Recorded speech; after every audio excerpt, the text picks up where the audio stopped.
శ్రీరామనవమి సందర్భంగా శ్రీరామ ఉత్సవ సమితి నిర్వహిస్తున్న భారీ శోభాయాత్ర ఏర్పాట్లను ఎమ్మెల్యే పాయల్ శంకర్ పరిశీలించారు. శోభాయాత్రలో రామభక్తులకు ఎటువంటి ఇబ్బందులు కలగకుండా, అలాగే పట్టణ ప్రజలకు ఎలాంటి ఇబ్బందులు కలగకుండా చూడాలని పోలీసు శాఖ వారిని కోరారు.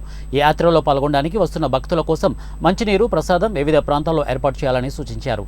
500 ఏళ్ల హిందువుల కళ నరేంద్ర మోడీ వల్ల సాకారమైంది. ఈ సందర్భంగా శ్రీరామనవమి పండుగను హిందువులు భక్తి శ్రద్ధలతో, ఆనందోత్సాహాలతో జరుపుకుంటున్నారు అని అన్నారు. జై శ్రీరామ్. నా ఆదిలాబాద్ హిందూ బంధువులందరికీ శ్రీరామనవమి శుభాకాంక్షలు. 500 సంవత్సరాలుగా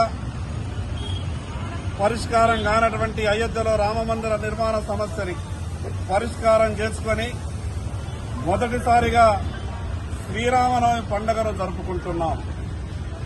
ఈ యొక్క పండుగ సందర్భంగా రేపు 17వ తారీఖు నాడు సాయంత్రం 5 గంటలకు ఆదిలాబాద్ పట్టణంలోని వినాయక్ చౌక్ నుండి శ్రీరామనవమి యొక్క శోభాయాత్ర ప్రారంభమవుతుంది.